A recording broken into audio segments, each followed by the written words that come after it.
New জার্সির MetLife স্টেডিয়ামে উপচে পড়া ভিড়, আতশবাজির আলো, লাখো দর্শকের চিৎকার আর মঞ্চে চকচক করছে ফিফা বিশ্বকাপের সোনালী ট্রফি। কিন্তু ট্রফির ঠিক পাশেই দাঁড়িয়ে আছেন মার্কিন প্রেসিডেন্ট ডোনাল্ড ট্রাম্প। ভাবতে পারছেন সেই মুহূর্তটা কেমন হতে পারে? আগামী 19 জুলাই বিশ্বকাপের ফাইনাল ম্যাচের খেলা শেষে খেলোয়াড়দের হাতে ট্রফি তুলে দেবেন ট্রাম্প। আর এই দৃশ্যই ফুটবল ইতিহাসের সবচেয়ে অস্বস্তিকর এবং নাটকীয় মুহূর্ত তৈরি করতে যাচ্ছে। কিন্তু কেন? কারণ ফাইনালে যে দলই উঠুক না কেন, অংশগ্রহণকারী অনেক দেশের সঙ্গে ট্রাম্পের সম্পর্ক কোনো না কোনো কারণে বিতর্কিত।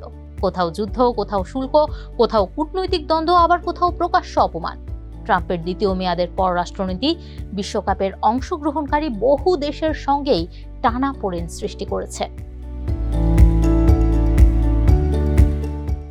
যুক্তরাষ্ট্রের শিরোপা জয়ের সম্ভাবনা এখনো খুব বেশি নয়, তবে গ্রুপ পর্বে দলের দাপুটে পারফরম্যান্স সমর্থকদের মনে আশা জাগিয়েছে। অলৌকিক কিছু ঘটলে এবং যুক্তরাষ্ট্র চ্যাম্পিয়ন হলে ট্রাম্প পড়বেন এক চরম প্যারাডক্সে। যুক্তরাষ্ট্রের এই সাফল্যের চাবিকাঠি মূলত ফোলারিন বালোগুনের মতো অভিবাসী খেলোয়াড়রা। তার নাইজেরীয় মা তখন 7 মাসের অন্তঃসত্ত্বা ছিলেন এবং যুক্তরাষ্ট্র ছাড়তে পারেনি। পরে বালোগুন বড় হয়েছেন যুক্তরাজ্যে, পেশাদার ফুটবল খেলছেন ফ্রান্সের ক্লাব মোনাকোর হয়ে। জন্মসূত্রে মার্কিন নাগরিক হওয়ায় যুক্তরাষ্ট্রের প্রতিনিধিত্ব করছেন তিনি। অথচ ট্রাম্পের সমর্থিত রক্ষণশীল সুপ্রিম কোর্ট এখন জন্মসূত্রে নাগরিকত্বের 14তম সংশোধনী বাতিলের সম্ভাবনা নিয়ে ভাবছে। সেটি বাতিল হলে যুক্তরাষ্ট্র নয়, ইংল্যান্ড বা নাইজেরিয়ার জার্সিতে খেলতেন ফোলারিন বালোগুন। যুক্তরাষ্ট্রের প্রতিপক্ষ যেই হোক না কেন, ট্রাম্পের পুরনো বয়ানগুলোর কারণে পরিস্থিতি হবে দেখার। এই যেমন টুর্নামেন্ট চলাকালে অতিরিক্ত নিষেধাজ্ঞার মুখেও ইরান এখনো টিকে আছে, অথচ এই ইরানের বিরুদ্ধেই যুদ্ধ ঘোষণা করেছে ট্রাম্প প্রশাসন। এদিকে ইরানের বিরুদ্ধে ট্রাম্পের যুদ্ধের বিরোধিতা করেছিল স্পেন। এর জেরে স্পেনের কড়া সমালোচনা করেন ট্রাম্প এবং দেশটির সঙ্গে বাণিজ্য বন্ধের হুমকিও দেন। ইরান যুদ্ধে সাহায্য না করায় ট্রাম্পের অসন্তোষের তালিকায় আছে অস্ট্রেলিয়া। ফলে এই দেশগুলোর যে কোনো একটি ট্রফি জিতলে পুরস্কার বিতরণের মঞ্চে ফুটবলের পাশাপাশি রাজনীতির ছায়াও স্পষ্ট হয়ে উঠতে পারে। ন্যাটোর সঙ্গে ট্রাম্পের বৈরী সম্পর্কের কারণে পুরো ইউরোপ তটস্থ। বেলজিয়ামের রাজধানী ব্রাসেলসকে তিনি বলেছিলেন নরককুণ্ড। ফ্রান্স ও জার্মানির নেতারা তাকে তুষ্ট করতে করতে ক্লান্ত। নোবেল শান্তি পুরস্কার না পাওয়ার ক্ষোভে নরওয়েকে হাস্যকর দেশ বলে কটাক্ষ করেছিলেন তিনি। আর যুক্তরাজ্যের প্রধানমন্ত্রীর পতনে আনন্দিতই হয়েছিলেন ট্রাম্প। এছাড়া স্কটল্যান্ডে তার গলফ কোর্টের পাশে উইন্ড ফার্ম থাকা নিয়ে নবায়নযোগ্য শক্তির প্রতি চরম ক্ষোভ রয়েছে ট্রাম্পের। এতে বোঝাই যায় ইউরোপের অনেক দেশের সঙ্গে ট্রাম্পের সম্পর্ক এখনো অস্বস্তিকর। মেক্সিকো ও কানাডার সঙ্গেও ট্রাম্পের সম্পর্ক খুব একটা ভালো না। সীমান্ত প্রাচীর, নতুন শুল্ক আর কানাডার সার্বভৌমত্ব নিয়ে বিতর্কিত মন্তব্য করে দুই প্রতিবেশী দেশকেই বারবার চাপে ফেলেছেন তিনি। ব্রাজিলের ঘনিষ্ঠ মিত্র সাবেক প্রেসিডেন্ট জাইর বলসোনারের বিরোধীদের শাস্তি দিতে দেশটির উপর 40% শুল্ক বসিয়েছেন ট্রাম্প। অন্যদিকে কলম্বিয়ার নির্বাচনে কট্টর ডানপন্থী নেতা আবেলার্দো দে লা এসপ্রিয়েল্লাকে প্রকাশ্যে সমর্থন দিয়েছেন তিনি।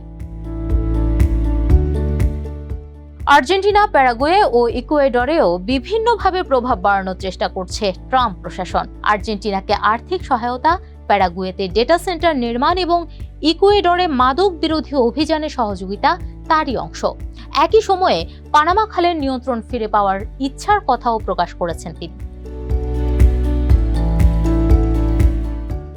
দক্ষিণ আফ্রিকা ও হাইতির সঙ্গেও ট্রাম্পের সম্পর্ক বিতর্কে ভরা। দক্ষিণ আফ্রিকার প্রেসিডেন্টের সামনে শ্বেতাঙ্গ কৃষকদের বিরুদ্ধে গণহত্যা হচ্ছে বলে অভিযোগ তুলেছিলেন তিনি। প্রেসিডেন্ট হিসেবে প্রথম মেয়াদে হাইতি ও আফ্রিকার দেশগুলোকে জঘন্য বলেছিলেন ট্রাম্প। হাইতিবাসীর বিরুদ্ধে পোষা প্রাণী খাওয়ার ভিত্তিহীন গুজবও ছড়িয়েছিলেন তিনি।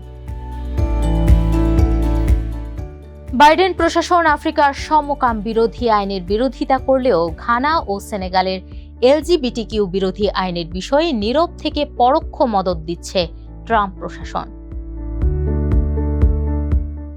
কঙ্গোতে ইবোলার প্রাদুর্ভাবের মধ্যেই মার্কিন সাহায্য কমিয়েছেন ট্রাম্প। বসনিয়ার ডোনাল্ড ট্রাম্প জুনিয়রের এক বিতর্কিত বৈঠকের পর কূটনৈতিক উত্তেজনা তৈরি হয়। একই সঙ্গে তিউনিসিয়া ও বসনিয়ার ওপর ট্রাম্পের পারস্পরিক শুল্ক নীতি ব্যাপক চাপ সৃষ্টি করেছে। এছাড়া ওভাল অফিসের বৈঠকে জাপানের নতুন প্রেসিডেন্টের সামনে পার্ল হারবার নিয়ে রসিকতা করতে ছাড়েননি মার্কিন প্রেসিডেন্ট। সুইজারল্যান্ডের জেনেভায় ইরানের সঙ্গে যুক্তরাষ্ট্রের আলোচনা চললেও সৌদি আরব সহ উপসাগরীয় দেশগুলো তা উদ্বেগের সঙ্গে দেখছে। এর মধ্যেই সৌদি আরব, জর্ডান, মিশর ও কাতারকে ইসরায়েলের সঙ্গে সম্পর্ক স্বাভাবিক করার আহ্বান জানিয়েছেন ট্রাম্প। ফলে মধ্যপ্রাচ্যের এসব দেশের ওপর কূটনৈতিক চাপ আরও বাড়ছে। ট্রাম্পের পররাষ্ট্রনীতি বিশ্বজুড়ে সম্পর্কের সমীকরণ ওলটপালট করে দিয়েছে। কিন্তু আগামী 19 জুলাই ফাইনাল শেষে যখন বিজয়ী অধিনায়ক মঞ্চে উঠবেন, তখন রাজনীতি নয়, সবার চোখ থাকবে একটাই দৃশ্যে, বিশ্বকাপের ট্রফি 2 হাতে তুলে ধরা সেই ঐতিহাসিক মুহূর্তে। কারণ ফুটবলের সবচেয়ে বড় আনন্দের সামনে অন্তত কিছু সময়ের জন্য সব বিতর্কই হয়তো ম্লান হয়ে যাবে।